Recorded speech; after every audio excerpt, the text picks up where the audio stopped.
Assalamualaikum warahmatullahi wabarakatuh. Bismillah walhamdulillah wassalatu wassalamu ala rasulillah Sayyidina Muhammad ibni Abdillah wa ala alihi wa sahbihi wa mawalah wa la hawla wa la quwwata illa billah. Subhanaka la ilma lana illa ma 'allamtana innaka antal alimul hakim. Allahumma alimna ma yanfa'una wanfa'na bima 'allamtana wa zidna ilman wa fahman wa amalan salihan maqbulan.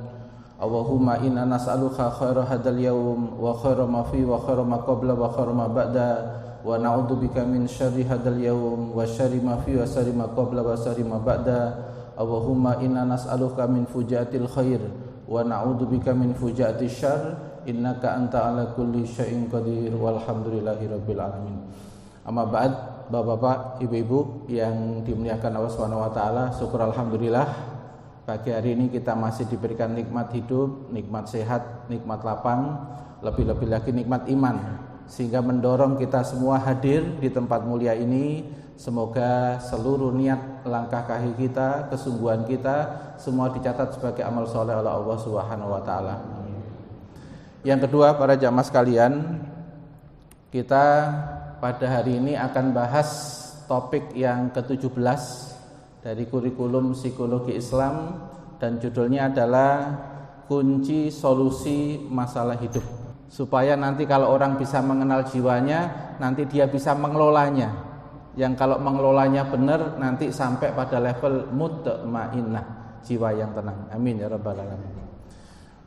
Bapak Ibu yang dirahmati Allah Subhanahu wa taala, kalau kita ini ada masalah, kalau disimpulkan dalam berbagai riwayat Al-Quran maupun hadis Nabi, cuma ada 3 saja kalau diringkes. Kuncinya cuma ada 3 saja. Masalah apapun, mau masalah anak, mau masalah dengan pasangan, mau masalah rezeki, atau masalah apapun, ketika kita dalam kehidupan dunia ini, nanti hanya ada 3 saja kuncinya kalau diringkes. Yang pertama, ketika orang itu dikasih masalah, yang pertama harus dibangun, pertama dan utama, itu adalah penerimaan terhadap masalah. Kalau bahasa agama namanya ridho. Karena seluruh masalah ini adalah bagian dari takdirnya Allah Subhanahu wa taala. Tidak ada satupun problem, masalah yang dialami manusia kecuali di dalamnya ada perannya Allah, ada izinnya Allah. Maka kalau orang yang beriman, yang dilihat dulu itu bukan masalahnya, tapi yang dilihat dulu adalah pemberi masalah. Kenapa yang dilihat kok fokusnya Allah? Supaya nanti kalau dikasih masalah enak, itu tidak lupa diri, sama tinggi hati. Kenapa Pak? Kok lupa diri dan tinggi hati? Kalau dikasih masalah enak, seakan-akan kalau dia dikasih masalah enak, itu dari dirinya, kayak Korun. Saya ini kaya karena ilmu saya dalam mencari rezeki, ilmu coaching bisnis saya yang saya pelajari dan saya praktekkan, makanya saya jadi kaya. Itu Korunnya lihat dirinya apa lihat Allah Pak? Lihat dirinya. Seakan-akan kaya itu adalah keputusan dia, seakan-akan kaya itu 100% itu adalah ikhtiar dia. Padahal kalau orang belajar tauhid, ikhtiar itu akan berfaedah kalau Allah an-nafi. Allah itu punya sifat namanya an-nafi, yang memutuskan amal-amal seseorang itu berfaedah kepada sesuatu. Kalau amal itu tidak berfaedah, kayak ceramah saya ini, tidak akan bisa masuk ke hati jenengan kalau Allah tidak mengizinkan. Ya. Saya bisa dibuat ceramah saya ini berantakan Pak. Misalnya, saya tadi pagi misalnya dibentak istri saya misalnya. Bang Ustadz itu dibentak bojone langsung kaget dodok. Mari ono materi ceramah iso korat karit gitu. Jadi kalau misalnya saya bisa tenang begini, itu karunia Allah. Maka min nikmatin faminallah, maka nabikum min nikmatin faminallah. Apapun nikmat yang kamu terima, itu sumbernya dari Allah, karena Allah yang mengizinkan semuanya. Begitu pula kalau nanti dikasih masalah yang tidak enak, itu pun juga dari Allah. Masalah tidak enak itu apa Pak? Sakit, duit kekurangan. Kalau duit kekurangan itu kan ada 2 Pak. Bisa jadi Allah itu al-mani, Allah itu menahan, rezeki itu tidak nyampe ke jenengan. Atau Allah itu ngambil sesuatu dari jenengan. Rugi misalnya, orang jualan terus rugi. Siapa Pak yang mengambil rezeki pada saat itu? Allah. Karena Allah itu punya sifat menahan rezeki, tapi Allah juga bisa mengambil gitu. Dan ketika diambil berarti dikurangi. Dan Allah yang mengizinkan rezeki seseorang itu diambil. Entah karena sarana makhluk-makhluknya ataupun tanpa sarana makhluknya. Allah itu bisa mengambil kapanpun. Tidak mempengaruhi perasaan. Kalau Nabi itu menyebutkan riwayat sekali itu bukan berarti kita harus sekali. Karena kalau ada kalimat itu dibaca Nabi sekali, Nabi itu ya sudah paham Pak, maknanya, rasanya sudah paham. Tapi kalau kita, kalimat itu harus masuk sampai rasa. Karena kalau masuk sampai rasa, itu nanti akan mempengaruhi jiwa. Jadi gejolak di dalam jiwa ini nanti akan apa? Dijawab sama kalimat tadi itu. Makanya kalau orang itu penerimaan terhadap masalah itu cepat, itu biasanya berbanding lurus dengan imannya. Kalau imannya kuat, ya, dan lagi nyadar Pak, nyambung kepada Allah, biasanya langsung cepat tenang. Ya, misalnya Pak, rezekinya diambil oleh orang lain dengan cara ditipu Pak. Ditipu Pak 200 juta. Karena kemarin waktu pandemi kan tidak bisa kerja apa-apa Pak. Langsung ada yang nawari. Nah, yang nawari ini nanti per bulan ya, itu keuntungannya 40 juta. Apa gak kemecer? Nggih. Padahal saulan oleh 40 juta iki apa carane? Nggih Pak nggih. Jenenge penipu ngoten Pak, strateginya itu. Jadi dikasih janji palsu. Itu tekniknya setan. Ya, setan itu kan punya jurus namanya jurus menipu. Menipunya pakai apa? Janji palsu, janji yang menggiurkan. Kalau setan pada Nabi Adam dijanjikan apa Pak? Kamu kalau makan buah khuldi, kamu akan kekal di surga. Padahal surga itu enak apa betul? Oh enak, ya apa-apa gampang Nah itu dikasih janji begitu.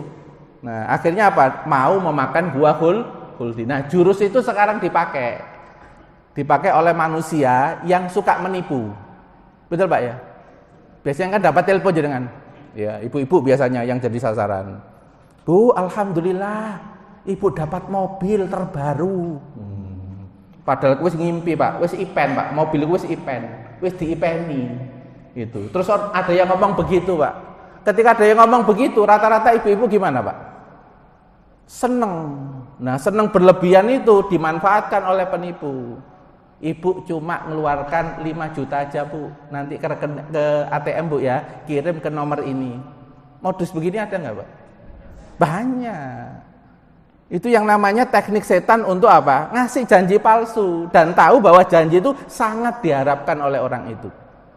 Ya nanti insya Allah nanti ada materinya teknik setan ya, menggelincirkan manusia ada 4 teknik. Ya salah satunya adalah menipu. Nah para jamaah sekalian. Oleh karena itu kembali pada materi yang saya sampaikan, tahapan pertama itu penerimaan, targetnya apa? Kalau orang itu nerima masalah, hatinya goncang apa hatinya tenang Pak? Tenang, indikatornya dadanya lapang, kemudian ada ketenangan itu tanda nerima masalah. Meskipun masalahnya gak enak. Itu. Nah kenapa tahapan pertama ini harus diwujudkan? Karena nanti ada tahapan kedua kalau masalah itu berlangsung lama. Yaitu butuh apa? Butuh pemahaman terhadap masalah, butuh mengerti masalah. Orang kalau mengerti masalah itu pakai akal apa pakai perasaan Pak? Pakai akal. Nah cuma akal itu dipengaruhi perasaan. Kalau perasaannya itu kuwaco Pak, kira-kira mikirnya itu bisa jernih apa badan? Tidak bisa Pak. Padahal nanti masalah itu butuh ilmu, dan ilmu itu butuh akal yang jernih. Itu. Makanya kalau orang-orang yang konseling para jamaah sekalian, pertama kali ketika ada klien datang, yang diselesaikan itu Pak, psikisnya dulu. Bukan langsung diberitahu masalahnya apa, enggak Pak. Dibaca psikisnya apa dulu. Kalau dia kecewa ya diobati kecewanya dulu. Kalau kemudian jengkel, apalagi wis jengkel, marah, kemudian di sini itu rasanya kayak enggak tertahan, itu enggak mungkin Pak. Konselor itu kemudian ngasih solusi, nggak mungkin. Tapi yang diredakan dulu itu adalah Pak, emosi negatif. Karena emosi negatif itu muncul karena ada harapan yang nggak bisa dikendalikan. Karena ada keinginan-keinginan yang tidak bisa didamaikan. Karena ada ambisi yang nggak bisa lagi dikendalikan. Padahal ternyata kenyataannya itu nggak terwujud semua. Situasi dan keadaannya nggak terwujud semua, sehingga muncul namanya emosi negatif itu. Nah, kalau di dalam agama, emosi negatif itu paling cepat akan turun kalau disambungkan kepada Allah. Disambungkan kepada Allah, paling cepat turun, Pak. Contoh misalnya, Nabi Musa alaihissalam ketika dikejar oleh pasukannya Fir'aun, pasukan elitnya, Pak. Pada saat itu pengikutnya ini kan kena emosi negatif, yaitu ini apa? Takut dan khawatir. Apa kalimatnya? Inna lamudrakun. Sesungguhnya kami pasti ketangkep. Pasti nih ketangkep ini. Karena depan ini sudah laut, belakang ini Fir'aun dan pasukannya. Berarti ini pakai logika rasional apa pakai logika iman, Pak? Logika rasional. Hanya pakai logika akal, karena secara akal kalau ada yang ngejar depannya laut ketangkep. Itu. Tapi Nabi Musa tidak pakai logika rasional, tapi pakai logika iman. Ya, apa kata Nabi Musa? Inna ma'iya rabb. Kalla, sekali-kali tidak. Nabi untuk menggedor pengikutnya itu menggunakan kalla. Itu kalau diungkapkan dalam bahasa Arab, kalla itu dengan tekanan, Pak. Kalla, sekali-kali tidak. Enggak ketangkep. Karena kalau sudah pemimpin, Pak, terus anak buahnya itu ada keraguan, ini kira-kira kekuatannya menurun enggak ini, Pak? Menurun. Semangatnya menurun enggak? Menurun. Itu juga pernah dilakukan oleh sahabat Khalid bin Walid. Sahabat Khalid bin Walid ketika berhadapan dengan pasukan non-muslim itu, pasukannya itu ada yang ngomong begini, kita ini jumlahnya sedikit kalah, mereka jumlahnya banyak menang. Apa katanya sahabat Khalid bin Walid, Pak? Ketika mengajari pasukannya itu, jumlah sedikit kalau ditolong Allah sama dengan banyak. Jumlah banyak tidak ditolong Allah sama dengan sedikit. Berarti ini dibalik enggak, Pak, logikanya? Dibalik. Pasukannya pakai logika rasional, ukuran kekuatan itu berdasarkan jumlah, tapi sahabat Khalid bin Walid pakai logika apa? Iman. Karena sudah ada buktinya, perang Badal itu 300-an, pasukan lawan 1000. Yang menang siapa? Yang menang 300, pasukan kaum muslimin, meskipun jumlahnya sedikit. Itu kalau pakai zaman Nabi. Kalau pakai cerita Nabi sebelumnya, yaitu apa? Tolut. Betul nggih? Tolut ini pasukannya sedikit, melawan tentara Jalut yang pasukannya hebat-hebat. Ya, sampai menjadi inspirasi film 300 itu. Ya, jumlah pasukannya cuma sedikit, tetapi semangatnya besar. Itu kan disebutkan dalam surat Al-Baqarah itu. Dan orang-orang pasukannya Tolut itu mengatakan apa? Kam min fi'atin qalilatin ghalabat fi'atan katsiratan bidnillah. Berapa banyak kelompok yang sedikit bisa mengalahkan kelompok yang banyak biidnillah, karena ditolong oleh Allah Subhanahu wa taala. Ini, Pak, orang tuh kalau lagi kalut, lagi khawatir, lagi takut, itu kalau disambungkan kepada Allah, dia akan tenang. Itu. Nah, ini yang dinamakan apa? Menenangkan itu adalah apa? Nerima dulu lalu nyambung kepada Allah. Maka akan menjadi kekuatan. Kalau itu nanti tenang, nanti bisa mikir, kalau bisa mikir bisa dikasih ilmu. Kalau sudah dikasih ilmu, nanti baru bisa dikasih apa? Sikap, rekomendasi sikap. Coba kita lihat yang pertama, Pak. Tahapan membangun penerimaan terhadap masalah. Jadi nanti kalau ada orang yang curhat kepada jenengan, ya, tentang masalah, termasuk masalah kritis, darurat, ndak enak terutama, itu nanti kita akan memasukkan cara mikir yang benar pada orang itu. Ya. Karena persepsi itu nanti akan mempengaruhi rasa. Ya, kalau persepsinya benar, rasanya akan berbeda. Itu. Contoh misalnya begini, Pak. Jenengan punya anak umur 9 tahun, tapi bantahan. Nek dikongkon gak nurut, suka nunda, gak nurut. Kira-kira jenengan punya anak begitu sering jengkel gak? Sering jengkel. Kenapa kok sering jengkel? Karena persepsinya aku iki wong tua. Awakmu iku wis tak kei mangan, awakmu iku wis tak urusi. Nah kok gak nurut? Jane ini awakmu iku wis tak urusi, kon kan kedumet terima kasih nang aku, betul Pak ya? Ini rata-rata yang dipakai mindset orang tua terhadap anak. Sehingga ketika anak itu tidak nurut, anak itu membantah, jengkel langsung naik. Itu berbeda dengan persepsinya begini, oh anak ini masih 8 tahun, berarti mikirnya gurung pepek. Ya, termasuk mengelola jiwanya, saya gurung lihai. Makanya ketika dia tidak setuju dengan orang tuanya, yang dia lakukan responnya itu adalah apa? Bantah. Betul Pak? Berarti kalau kita pakai yang kedua, kita bisa memaklumi Mbak kelemahan anak tadi. Bisa. Kalau bisa memaklumi kelemahan anak tadi, kira-kira jadi marah apa enggak? Enggak. Oh, anak ini perlu dibantu. Oh, anak ini perlu diajari pelan-pelan iki. Nek ono atine gak seneng karo wong tuane, ojo sampai nyolot. Nek nyolot terus-terusan engko gare wong tua mangkel. Nek wong tua mangkel gak ridho, Allah juga enggak ridho. Itu namanya lebih enak apa betul Pak yang kedua? Lebih enak yang kedua daripada yang pertama. Karena kalau yang pertama itu menuntut balasan anak. Hati-hati Pak, iso-iso gak ikhlas kita itu ketika merawat anak. Karena apa? Kita ngasih anak supaya dia nurut. Soalnya ada juga Pak, ada istri gajinya lebih besar Pak daripada suami. Nah cuma suaminya itu flat, paham flat Pak ya.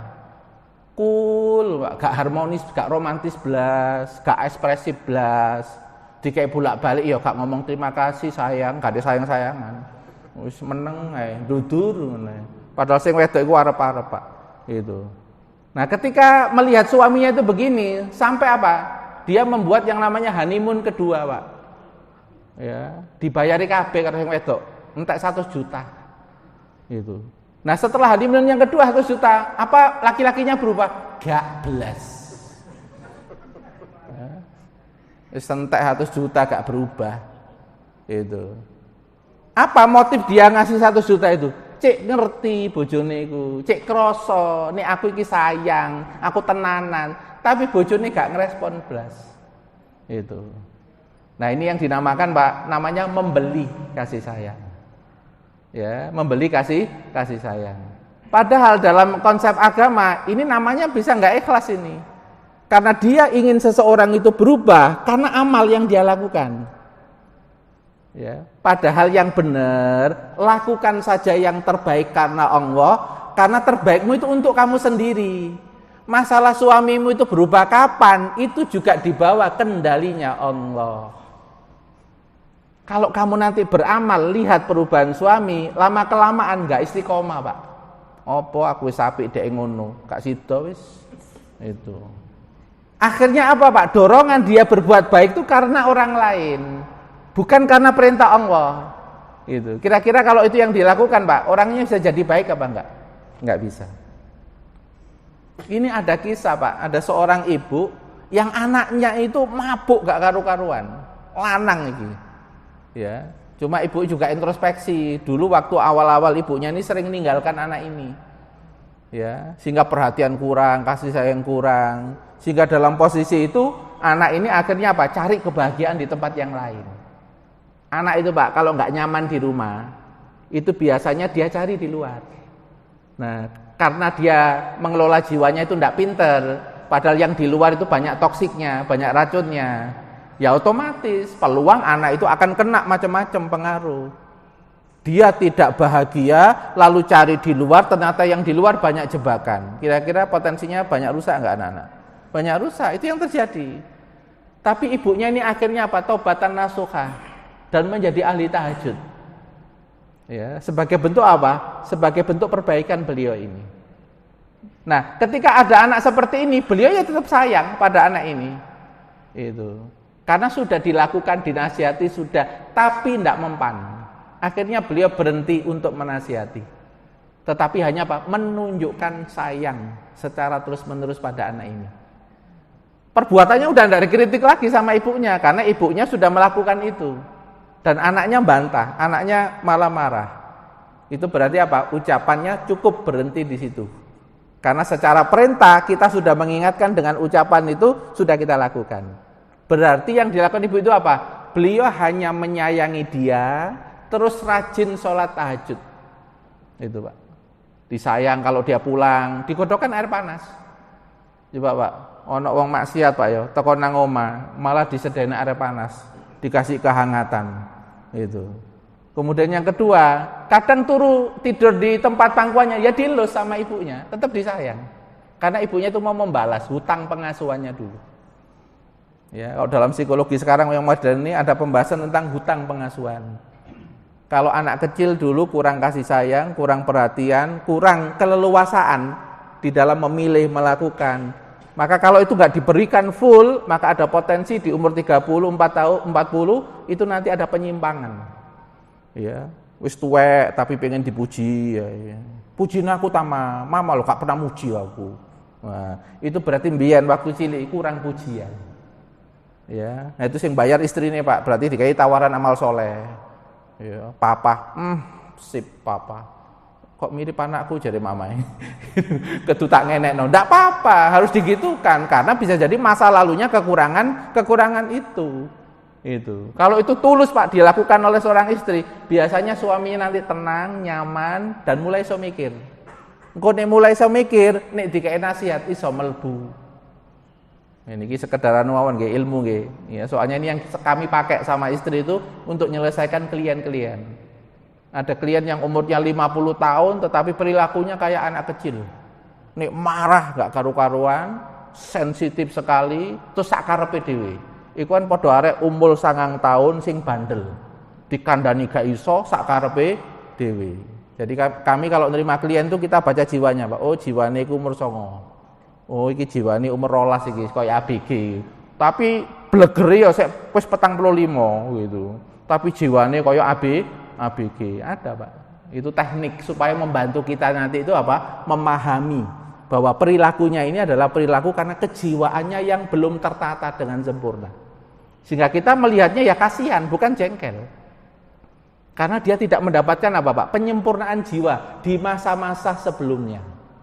Enggak ada pembimbing, enggak ketemu guru spiritual, enggak ketemu komunitas yang baik. Sedangkan jenengan ternyata istrinya itu dapat full. Dari orang tuanya full, ketemu pergaulan yang bagus, oh berarti jodoh. Ditawari Gusti Allah, jadi apa? Pendekar. Cek ngerawat.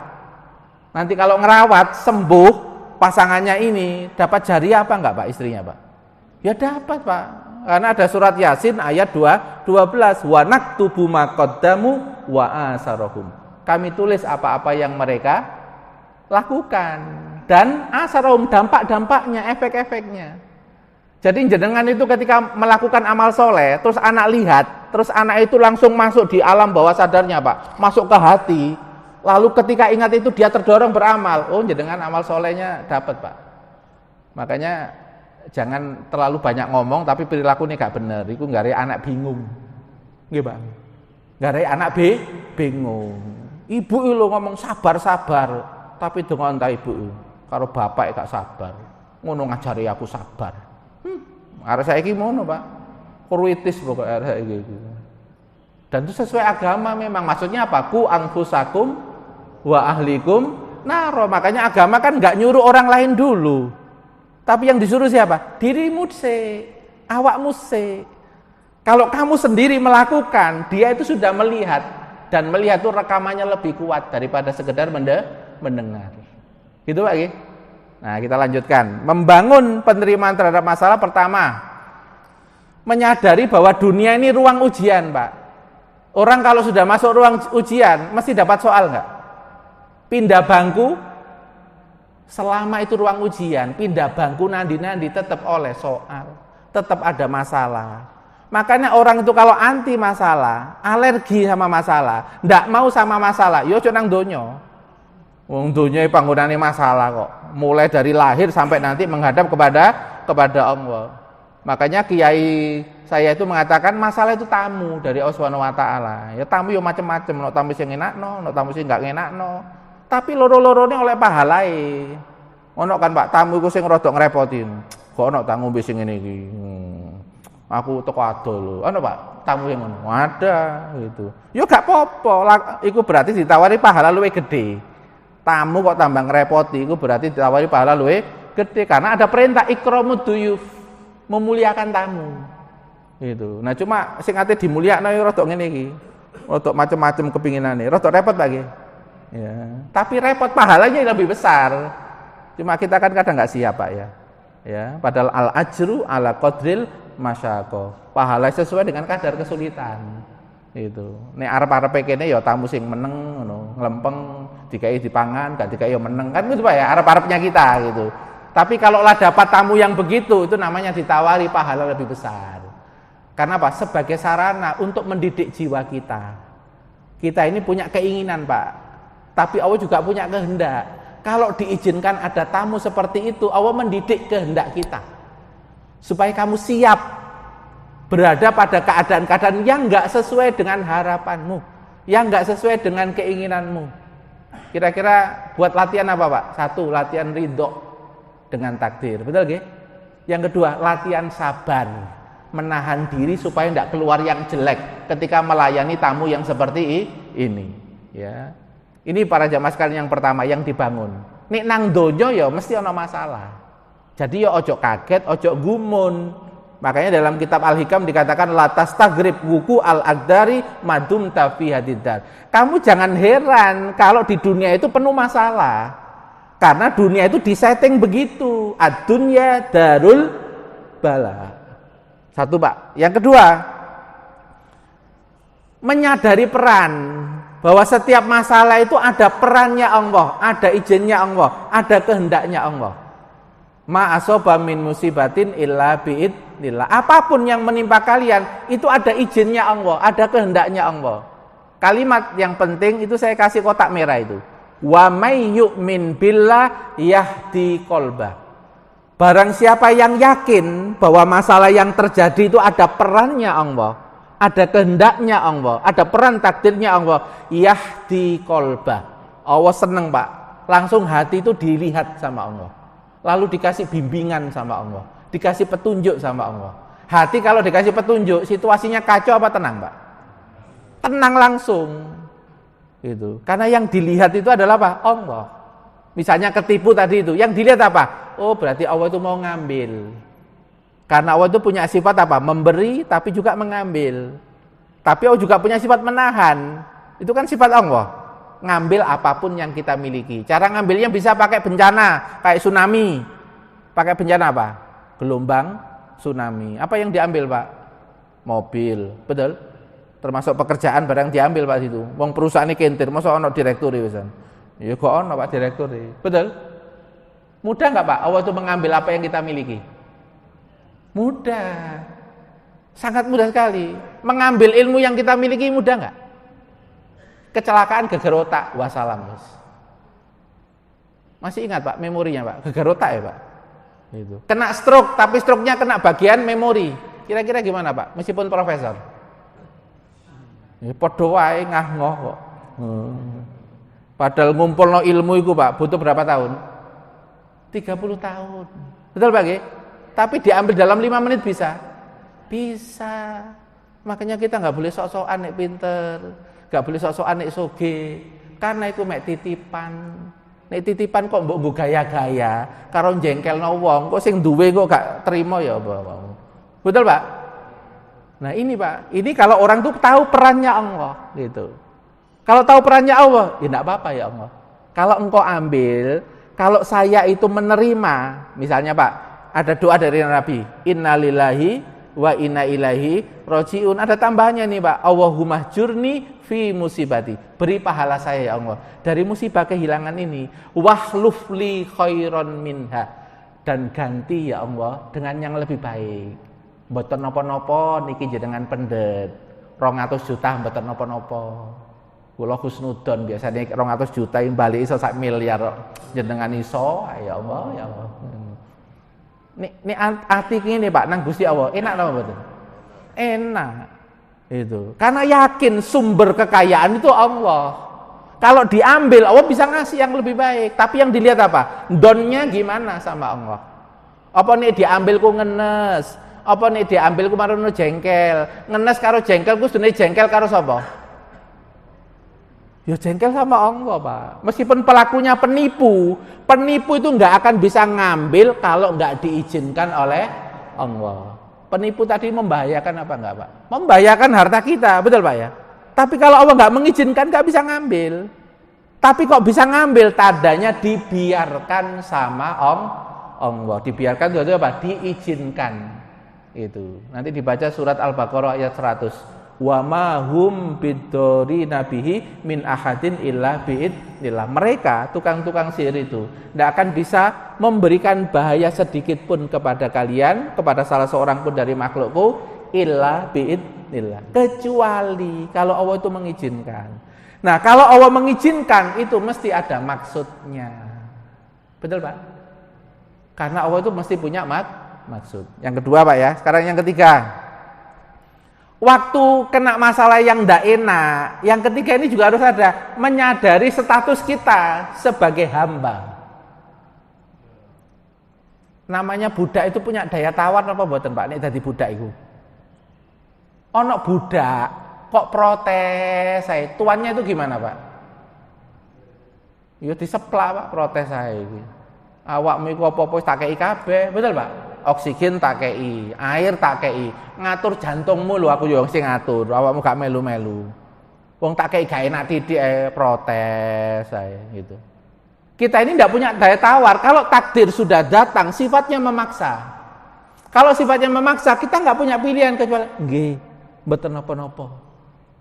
Ya, moga-moga ini jadi kebaikan. Begitu terus, Pak. Makanya di dalam Al-Quran, ini surat Al-Anbiya ayat 23, la yus'alu amma yaf'alu wa hum yus'alun. Jadi Allah itu tidak berhak ditanya atas apa yang dia lakukan. Misalnya, wong jahat kok dikai sugih ya Allah? Ya karepku. Apa kon? Wong aku ya punya sifat Ar-Rahman. Gitu Pak. Innang woha yu'tid dunya man yuhib wa man la yuhib. Ini hadis Nabi. Allah memberi harta, memberi dunia kepada yang dicintai dan yang tidak dicintai. Fir'aun dicintai apa mboten? Tidak, tapi kekuasaannya besar apa enggak? Besar. Qarun dicintai apa mboten? Enggak, tapi dikasih kekayaan yang besar apa mboten? Dikasih. Jadi jangan mengukur mulia dan tidaknya orang dari dunia yang diberikan. Karena itu bukan ukuran. Nabi Sulaiman malah dikasih lebih besar. Ya dikasih kekuasaan, ya dikasih harta. Betul Pak? Tapi Nabi Sulaiman selamat. Liya beluani. Itu untuk menguji aku, kata Nabi Sulaiman. Aaskuru au akfuru. Apakah aku bersyukur ataukah aku kufur? Selamat Nabi Sulaiman. Karena menjadi apa? Abdullah. Mental budaknya Allah. Ya, tapi kalau kemudian ada orang dikasih ndak enak, kok protes, berarti lupa ini, Pak. Lupa statusnya itu sebagai budak yang ndak punya daya tawar. Kalau dikasih yang ndak enak, itu tandanya Allah sedang menampakkan sifat Al-Jabbar, Al-Qahhar. Dan kalau sifat ini yang nampak, Pak, kita disuruh apa? Melas sama Allah Subhanahu wa taala. Disuruh mengakui kekurangan kita, kelemahan kita. Iku tok masalahnya. Pas dikai ngono kok sek sombong, ono apa mboten, Pak? Ono wong kilangan tapi sek sombong, ono apa mboten? Ada. Ono wong mari dipecat teko jabatane, terus mari sek sombong, ada apa enggak, Pak? Ada. Nah, itu enggak selamat biasa. Itu. Karena kalau ada sifat Al-Jabbar, Al-Qahhar menimpa seseorang, berarti kena musibah yang tidak enak, itu akhlak yang dituntut oleh Allah adalah apa? Nerima dan penuh apa? Pengakuan. Nggih ya Allah, jenengan yang kuat, jenengan yang hebat, kula lemah, kula terbatas. Njogo dhuwit kula yang mboten saged. Berarti kula niki meskipun sugih nggih tetep butuh jenengan, betul Pak? Butuh apa? Butuh penjagaan. Kita sehat ini butuh dijaga kesehatannya enggak sama Allah? Butuh, ada nama Allah Al-Mu'afi yang menjaga kesehatan. Kan begitu? Allah punya sifat namanya Al-Hafidz yang menjaga. Karena harta kita enggak bisa kita jaga 24 jam. Makanya ibu-ibu kalau berangkat haji, itu kan ada doa, aku titipkan hartaku, betul nggih? Aku titipkan hartaku, keluargaku kepada siapa? Ya kepada Allah. Enggak titip kepada tetangga tok, tetangga wong tuane nang Jakarta meninggal, ditinggal, Pak. Itu. Mosok belani omah sampean. Itu. Betul, Pak? Ya. Ini yang perlu diperhatikan, ya. Yang ketiga. Yang keempat, menyadari maksud baik Allah Ta'ala. Kalau orang itu dapat musibah yang tidak enak, tapi tahu maksud baik di balik itu, kira-kira mudah menerima apa mboten? Mudah. Karena tahu pahitnya musibah itu dia tahu faedahnya. Misalnya Pak, wis rajin sholat, akhlaknya baik, orang nggak pernah dolimi, tapi saya kena musibah. Kira-kira gimana Pak? Padahal jenengan wis apik lho ya, gak ganggu wong, akhlaknya apik, terus ibadah ya apik, tapi saya tetap kena musibah. Kira-kira kalau jenengan mengalami itu gimana Pak? Kok saya musibah ngono Pak? Mboten. Pak. Terus budi diterima? Oh gak mantep belas ngono katanya. Oh diterima alhamdulillah ya. Karena paham iki wae naik derajat tadi. Karena paham kalau saya sudah baik, kok musibah masih beruntun, wayahe naik derajat. Para nabi-nabi itu wong apik napa wong elek? Wong apik, tapi sering kena musibah napa mboten? Sering Pak, apalagi Nabi Muhammad sallallahu alaihi wasallam. Cobaannya ndak karu-karuan Nabi Muhammad. Tapi karena beliau itu orang baik, kena musibah berulang kali, itu bukan menghapuskan dosa lagi Pak. Wis mari dosane. Tapi wayahe munggah derajat. Karena surga itu diciptakan dalam tingkatan sampai 100 surga itu. Yang jarak antara surga satu dengan surga yang lain seperti orang di bumi melihat bintang. Cedek napa ado Pak? Bumi karo bintang. Waduh. Ya. Makanya likuli darajatim mimma amilu, setiap derajat nanti sesuai dengan amal-amalnya. Maka jenengan kok sekarang itu kok ngamal terus ya memang ad-dunya darul amal. La jazaa. Dunia itu hari beramal, gak nunggu balasan. Nek ono balasan iku mek DP, gak balasan kabeh. Balasan sempurna itu kapan? Nanti di akhirat. Makanya kalau orang tahu hadis ini, berarti apa? Aku beramal, kok wonge kok masih nesu, gak apa-apa. Memang amal gak njaluk DE kok. Ya, amal itu gara-gara untuk mengumpulkan apa pahala di akhirat. Nek jenengan beramal kok kemudian sing wedok senyum, sing anak podok nurut, iku dikei DP. Ya, dikei DP Pak nang donya. Itu. Ya jangan, makanya kalau jenengan itu sudah benar amalnya, ya sudah benar, kok orangnya masih belum berubah, jangan berubah amal jenengan, lanjutkan aja. Berarti Allah mau melatih kita istiqomah. Ya, mau melatih istiqomah. Mikirnya itu begitu, Pak. Jadinya enak. Ini yang keempat, Pak ya, menyadari maksud baik Allah Subhanahu wa taala. Karena kalau orang dikasih enggak enak, tapi enggak ngerti maksud baiknya, rata-rata menolak napa mboten? Menolak. Kaya arek cili umur 5 tahun, loro Pak, sampean kasih obat pahit, dilepeh apa dilek? Pak? Dilepeh, arek cili gak paham. Di dalam kepahitan iku ana obatmu nak, anak. Sampean maksa jelasno kaya ngono. Areke paham apa enggak? Enggak, malah murang-muring. Mama lho. Mama iku anu jahat, aku dikek pahit-pahit. Aku senengane permen, tapi awakmu kan loro. Iya loro, tapi aku njaluk sing manis ae. Nggih, Pak. Arek cilik napa mboten niku? Arek cilik. Makanya sama dokter-dokter sama yang apotek itu akhirnya dibuat puyer, dikei manis dalam bentuk sirup. Nggih, Pak nggih. Ya iku nyiasati yang jiwa-jiwa masih kekanak-kanakan iku yo ngono iku, Pak. Dikei rada manis-manis sithik gitu. Paham nggih maksudnya ini nggih? Nggih. Nah, tahapan kedua.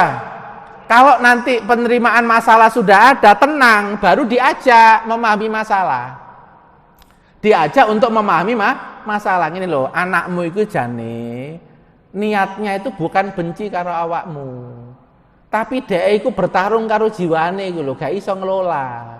Arek cilik Pak ya, kalau nggak seneng itu reaksinya langsung diluapkan, apa dia menahan? Rata-rata diluapkan karena dia nggak bisa Pak, sampai nangis, sampai nek jenengan gak nukono jajan, iso ngelangi iku nang Indomaret iku. Ngesot ini lho Pak, ngelangi. Ya, untuk menjatuhkan orang tua. Ayo, aku tak ngelangi. Mbok kei apa gak ngono Pak mikire. Kon lah isin to. Ngono anake mikir ngono. Ayo, kon kuat isin apa kuat karo komitmen bahwa hari jajan nasional cuma hari Sabtu. Padahal wis kesepakatan Pak karo anake. Hari jajan nasional hari Sabtu. Nah, iku dina Kamis ngesot nang Indomaret njaluk jajan. Nah, terus pundi? Ya. Jenengan kuat menahan supaya nggak izin karo wong karena komitmen, karena untuk melatih supaya anaknya bisa mengelola hawa nafsunya, apa ditukono jajan? Ibu, tukono jajan apa ditahan, Bu? kok gak mantep jawabannya sing. Jadi yang belakang delok ustaz nek kuat ya tak tahan, gak kuat gak apa-apa lah. Ya muka sik ya engko diulangi meneh. Nggih, monggo ya tambah suwe biasa nih itu. Karena itu memang melatih anak kecil ya begitu, harus tahan dengan omelannya dengan apa, tapi tetap disayang. Ya, kita ndak memenuhi tapi nanti waktu yang lain kita sayang lagi, kita peluk lagi. Itu tandanya apa? Oh berarti bapakku ini ngelarang aku, menahan aku bukan karena pelit, tapi karena mau didik aku. Beda Pak ya? Beda dengan kita ini nahan tapi nyeneni terus. Ini Pak, kalau kita nahan dia jajan, keinginannya nggak dipenuhi, terus kita ini juga kasar kepada dia. Nanti waktu dewasanya, dia nanti kalau punya duit nggak bisa Pak dia mengendalikan keinginan. Soalnya Pak, balas dendam. Ya. Ini mohon maaf Pak, ada putra-putri kita itu yang diinstal oleh Allah keinginan kuat pada sesuatu. Sampai angel mengendalikannya itu. Sampai sebagian kasus yang kita ketahui Pak ya, dia itu di umur 10 itu diam-diam nyuri uangnya orang tuanya. Sekarang saya tanya Pak, anak yang seperti ini memang dia itu orang jahat yang suka mengambil haknya orang lain, ataukah dia tidak bisa mengendalikan keinginannya sehingga dia ingin beli? Kira-kira yang pertama atau yang kedua Pak? Yang kedua. Nah, menangani anak seperti ini ketika mencuri ya tidak boleh Pak, langsung pakai kekerasan. Ya, tetapi adalah Pak pakai interogasi. Kenapa, Dek? Ya, karena ini adalah jiwanya belum sempurna. Umur 10 tahun itu jiwanya sempurna apa mboten? Mboten, wong ono sing 30 tahun ae. Ngenteni bojone gak ditukono baju ae ngomel ae bolak-balik kok. Enggak iso kendalikan keinginan. Limited edition, Pak. Limited edition. Iki wis kurang sak minggu sampean kuwi apa? Tokone selak tutup kuwi lho. Enten, Pak, wong wedok kaya ngono. Ono. Ya, itu. Karena orang itu kejiwaan itu ya ndak bisa, Pak, dituntut sempurna sesuai normal ya, masalahnya banyak kasus-kasus seperti itu. Gitu, Pak, nggih. Jadi makanya, Pak, kalau orang itu mudah menerima, nanti baru bisa dikasih ilmu. Nggih. Makanya jenengan kalau punya anak jengkelin, itu terima dulu. Anak yang pembantah dan membuat jengkel itu. Itu melatih orang itu kreatif, menyusun mindset untuk ditanamkan kepada anak. Berarti dilatih untuk mengelola jiwa anak. Kaidahnya Pak, kalau terkait dengan telaah harus menggunakan akal sehat dan kaidah ilmu. Ya, bukan menggunakan emosional, menggunakan akal sehat. Berarti memahami yang sebenarnya terjadi itu seperti apa. Dan juga menggunakan kaidah ilmu. Contoh seperti ini para jemaah sekalian. Ini kaidah ilmu tentang masalah. Di dalam kehidupan kita itu Pak, kita mesti akan kena masalah intrapersonal. Kecewa, sedih, jengkel, kemudian pesimis, bisa mengenai siapapun ini. Ini namanya intrapersonal. Yang kedua, kita juga bisa kena masalah interpersonal dengan bapak ibu tidak nyaman, dengan bapak ibu sering salah komunikasi, lalu punya pikiran-pikiran yang tidak pas. Betul Pak G? Yang ketiga, kita juga kadang punya masalah manajerial, ngatur waktu dalam 24 jam. Ada nggak Pak orang yang pekerjaannya 1-24 jam itu yang kacau, tidak karu-karuan? Bangunnya jam 7, tidurnya jam 12, kemudian pekerjaan rumah itu banyak yang menumpuk, sampai cucian itu sampai 4 hari enggak tercuci, ada enggak seperti itu? Itu berarti manajerialnya masalah. Itu. Nah, dalam kaidah ilmu, kalau orang itu manajerialnya masalah, terus dengan orang lain sering bermasalah, yang diselesaikan itu bukan orang lainnya dulu. Yang diselesaikan itu bukan manajerialnya dulu, tapi yang diselesaikan adalah dirinya sendiri. Berarti apa? Intrapersonalnya ini yang harus diselesaikan terlebih dahulu. Ada enggak Pak orang itu pesimis sehingga akhirnya tidak semangat melakukan sesuatu? Ada. Jadi tidak semangat melakukan sesuatu ternyata apa? Di dalam jiwanya ada pesimisme. Berarti kalau pengen semangat bekerja, yang disembuhkan yang mana dulu Pak? Pesimisnya. Itu. Ada enggak Pak anak disuruh orang tuanya tidak mau karena dia kecewa sama bapak ibunya? Ada enggak? Kalau bapak ibunya itu tetap nyuruh terus, ini berarti pakai kaidah ilmu apa enggak? Enggak. Kalau pakai kaidah ilmu yang dilakukan oleh ibu atau bapak tadi apa? Kecewanya diobati dulu. Karena intrapersonalnya yang bermasalah. Kalau anak nggak bisa mengobati sendiri intrapersonalnya, maka anak itu dibantu oleh orang tua. Ya, betul Pak. Anak mau tampil lomba, tapi derdek. Yang dilakukan oleh orang tua, ayo maju. Padahal derdek Pak, didorong edang maju. Atau yang kedua begini, tenang dek, iku anggapan uang podo karo awakmu, podo mangan nasi ini segoe. Cuma dek kebagian menjadi apa? Peserta, kamu menjadi apa yang tampil. Yang pertama apa yang kedua yang benar Pak? Yang kedua. Intrapersonalnya yang diperbaiki sehingga nanti tampilnya interaksi sama orang lain dia menjadi maksimal. Ini yang dinamakan pakai kaidah ilmu. Tapi rata-rata Pak, kebanyakan seringnya kita pakai kaidah ilmu atau emosional? Emosional. Sampai lali ilmu niku ini.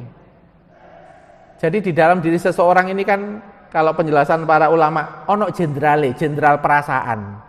Nek sampean ganggu perasaane, omongan sampean ku gak melbu nang raja. Jadi ono kerajaan Pak ya. Kerajaan itu ono raja, ono perdana menteri. Perdana menteri itu akalnya, raja itu kolbune. Nah, tapi ini dikelilingi oleh jenderal perasaan. Jenderal perasaan itu yona nyaman. Ini ada kasus Pak di Jawa Barat. Sing lanang ku seneng burung. Wis kecanduan lah Pak karo burung itu. Ya, bahkan pekerjaannya itu sampai sering dia ndak disiplin dengan pekerjaannya gara-gara lomba burung. Wong kecanduan burung. Nah, sing wedok iki mesti nyindir burung terus. Kan. Padahal sing wedok iku jane pinter Pak, nasihate ya apik-apik, tapi gak pernah melbu nang sing lanang. Gara-gara napa? Nyenggol. Ya itu masalah burung itu disenggol terus. Wong dhek kecanduan burung kok disenggol masalah burung. Ya gak pernah melbu nasihatmu. Nek mau masuk nasihatnya, kan saya tanya begini. Yang jadi problem itu adalah sukanya kepada burung apa suka berlebihan? Nah, istrinya jawab, Ustadz, suka berlebihan sampai tidak proporsional dengan pekerjaan. Oh, berarti intinya kan tidak apa-apa ya, nanti kalau misalnya dia masih suka burung. Tapi dia karena sukanya kepada burung, dia nggak punya ilmu Pak memanage dirinya. Memanage dirinya, memanage emosinya. Berarti ini kan butuh di coach, butuh dilatih toh Pak. Nah, yang sering dekat ini ya istrinya, dan istrinya ini pinter Pak. Ini istrinya ikut kajian kurikulum kita, ngerti carane. Tapi emosinya itu sering gak cocok nang bojone iku. Gara-gara apa? Saking mangkele kepada ngurusi burung iku, akhirnya nyindir masalah iku terus. Itu. Nah, akhirnya kita beritahu, Pak, ojo nyenggol iku sik jarno. Nek ngekei nasihat masalah yang lain ae. Buktinya apa, Pak? Ketika ngasih nasihat masalah yang lain, gak nyenggol burung, dilakoni Pak karo sing lanang kok. Gitu. Karena itu zona nyaman dia. Itu yang kamu masukkan tuh mindset berkaitan dengan yang lain sampai dia nyaman, tenang dengan kamu. Engkau pada suatu saat dia akan ngomong, ya, akan muncul berpikir normalnya. Iya yo mayo, ternyata aku goro-goro burung iki aku sampai dipindah tugas. Sing biasane bagian nang jogo BNI saiki poli jogo tahanan aku mah. Iso ngomong ngono. Itu kalau apa? Istrinya itu bisa menciptakan kenyamanan terlebih dahulu sampai dipercaya sama suami. Ini teorinya Pak. Ini pakai kaidah ilmu. Nggih, muga-muga paham lagi. Makanya nanti kalau sudah punya masalah begitu, ya ini, ya. Lanjut terakhir Pak. Ya, merujuk kepada ahli ilmu. Ini kalau kita ini sudah nggak bisa mikir tentang masalah, meskipun akal kita jernih, tapi kalau nggak paham masalah itu jangan dipaksakan. Harus segera merujuk kepada ahli ilmu gitu. Karena kaidahnya begitu, fas'alu ahlad dzikri in kuntum la ta'lamun. Orang tuh kalau nggak punya bekal ilmu terus memikirkan masalah, jadinya overthinking. Tahu Pak ya overthinking ya? Mikir berlebihan, ngasih asumsi-asumsi yang sebenarnya nggak akan terjadi, cuma kekhawatiran dia saja. Orang seperti ini Bu, nih nggak segera merujuk ke ahli ilmu, suwe-suwe loro, stres deh. Stres karena apa? Pikirane dhewe. Wah, aku nek gak ngene kok ngene ya, engko ndang ngene kok ngene, engko ndang ngene. Padahal sing ngongkon awakmu mikir ngono ku ya sapa? Apa ku ya benar-benar terjadi ya gak mesti. Pak nggih. Nah, itu berarti salah. Nah, solusinya apa? Segera, ini overthinkingnya wis kakean, segera merujuk kepada ahlinya untuk menenangkan kembali. Supaya apa? Dibawa on the track. Ya. Ada Pak, klien kita itu Pak. Ya, waktu pandemi, dia baca Google. Keluhan di ini baca Google, padahal juga dokter deh itu. Ono keluhan ini baca Nah kok gini Google itu. Muncul apa? Anxiety akhirnya, kecemasan yang tinggi. Kecemasan yang tinggi apa? Gara-gara dia sendiri. Dia baca Google, ditafsiri sendiri, disimpulkan sendiri, padahal bukan dokter. Kira-kira Pak, kesimpulannya berlebihan apa enggak? Sering berlebihan apa enggak Pak nanti Pak? Sering berlebihan. Gitu loh. Karena dia itu memikirkan sesuatu yang bukan pakarnya, lalu disimpulkan sendiri. Ya sudah, anxiety. Solusi kita adalah berhenti lihat itu dulu. Kalau pengen kepastian, langsung periksa. Itu. Kalau nggak pengen kepastian, tawakal nang Allah. Ojo mbok pikirno, pasrahno. Saya pasrahkan pulih dan sehatnya fisik saya, psikis saya kepadamu ya Allah. La haula wala. Ngono ae ngomong terus nang Gusti Allah. Nek dhuwitmu gak ono lho ya. Duitmu mepet, nganggo tawakal iku sementara. Saya pasrahkan pulihnya, sehatnya, normalnya, fisik, mulai dari kepala, gitu aja. Kalau kita ngomong begitu kepada Allah, Allah bantu apa enggak? Bantu kalau kalimatnya itu benar dan butuhnya benar. Ditolong Pak sama Allah, meskipun sampean ganti duit. Saya iso sehat pakai metode tadi. Karena apa? Hatinya disambungkan kepada Allah, as-safi yang bisa menyembuhkan. Allah akan turun tangan. Itu. Nggih, ngono mari ngono dikirimi obat. Ternyata karo alumni, teman alumni. Kok krungu awakmu gak melu acara alumni jare loro dikirimi lho, Pak, ono dalan. Nggih, Pak. Oh, carane Gusti Allah iku akeh, makane gak usah nek gak ono dalan tawakal. Nek ono kapasitas, modal, ikhtiar gak apa-apa ikhtiar semampunya. Tapi tawakalnya ndak boleh hilang karena yang menyembuhkan tetap Allah. Ya, tahapan terakhir Pak, tahapan ketiga. Ini ilmunya sudah dapat, baru ada rekomendasi sikap. Ya, sikap. Nah, ini ada kaidahnya. Ada 3 Pak. Kalau dalam bersikap itu. Nanti kalau beramal menyelesaikan masalah, amal hati itu mesti lebih dulu. Sebelum action berupa real. Real itu wajah, ngomong, tindakan, melakukan apa? Gerakan-gerakan menyayangi. Itu amal hatinya harus benar dulu. Amal hati itu ikhlasnya harus benar dulu. Kalau kemudian sama orang masih ada jengkelnya harus hilang dulu. Mau menasihati anak, itu nasihati anak dengan jengkel atau dengan lapang yang masuk ke anak. Ya Pak, nasihat ke anak dalam hati yang lapang atau hati yang jengkel masuk ke anak. Oh, wis seru teorinya. Tapi rata-rata pas ngandani anak itu pas murang-muring apa pas lapang? Oh ya wis. Berarti paham masalah ya. Itu. Teori ini wis ngerti, Pak. Amal hati itu diselesaikan dulu. Ketokane awakmu gak ikhtiar lho. Amal hati itu ikhtiar pondasi. Nek sampean kesusu amal jasad, nasihati bolak-balik, instruksi bolak-balik, tapi atine gak ketoto, wassalam, Pak. Gak waras arek.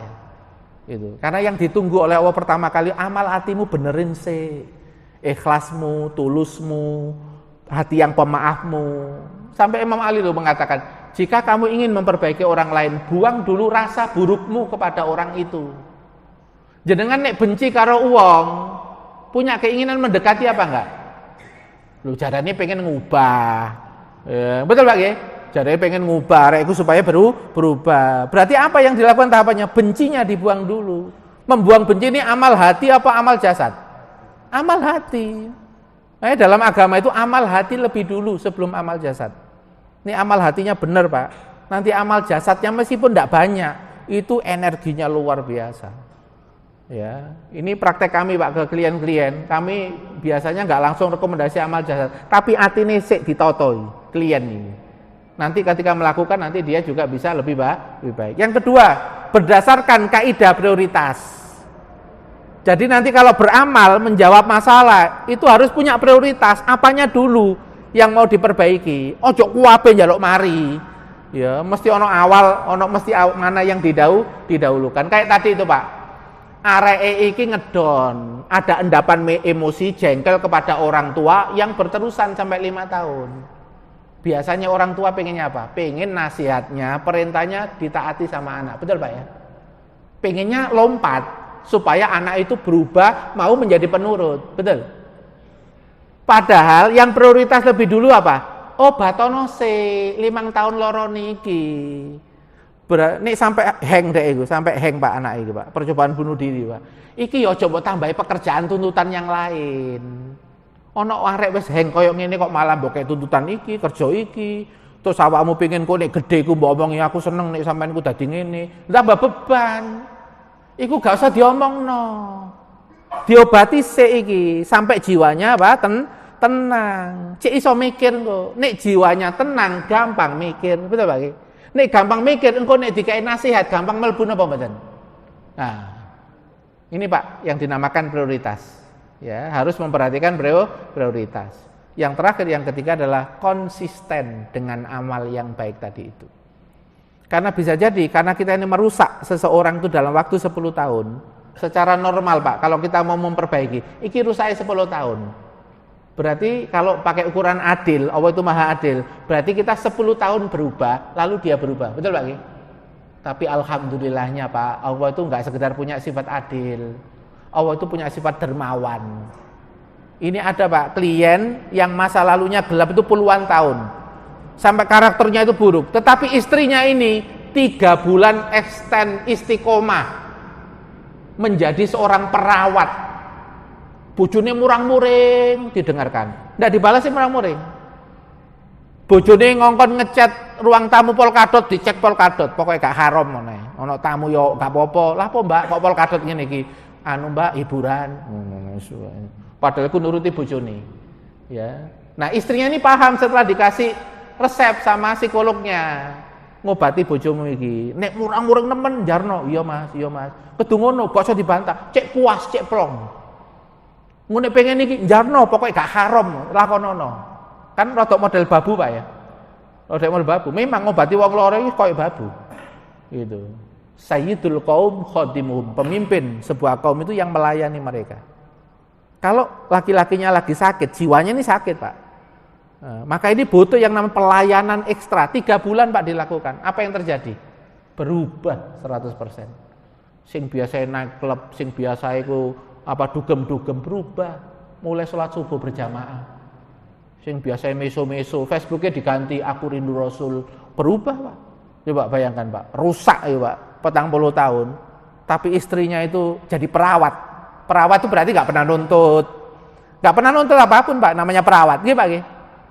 Jiwanya perawat, dilakukan 3 bulan, sembuh Pak suaminya ini, sampai jadi takmir masjid. Ya nanti insya Allah saya ke Jakarta nanti. Ya, termasuk di masjidnya beliau ini ya, acara di masjidnya beliau ini, itu di Bogor ya, bukan Jakarta, daerah Bogor. Saya kira itu Pak ya, yang perlu kita perhatikan. Jadi ada 3 kunci saja kalau ada masalah. Trimonse, mari ngono pahamono, mari ngono apa lakonono. Sikap-sikap sing bener. Kalau itu dilakukan, berlakulah ayat ini. Wa may yattaqillaha yaj'al lahu makhraja. Barang siapa senantiasa bertakwa. Ini fi'il mudhari'. Bukan bertakwa sekarang tok. Nanti pun akan tetap bertakwa. Enggak ada pikiran enggak bertakwa. Ini menggunakan fi'il mudhari'. Barang siapa senantiasa bertakwa kepada Allah saat menghadapi, menjalani, mengatasi masalah, maka akan dapat makhraja, jalan keluar dan solusi. Ini pedoman kami Pak ya, ketika membahas tentang kunci seluruh masalah adalah 3 kunci. Penerimaan muncul karena ada iman. Yang kedua adalah dengan ilmu yang benar, dan yang ketiga dengan sikap-sikap yang benar. Insya Allah dengan begitu kita akan diberikan pertolongan oleh Allah Subhanahu wa taala. Amin ya rabbal alamin. Kita tutup dengan istighfar 3 kali. Astaghfirullahaladzim, astaghfirullahaladzim, astaghfirullahaladzim. Subhanaka Allahumma bihamdik, asyhadu an la ilaha illa anta, astaghfiruka wa atubu ilaik. Assalamualaikum warahmatullahi wabarakatuh.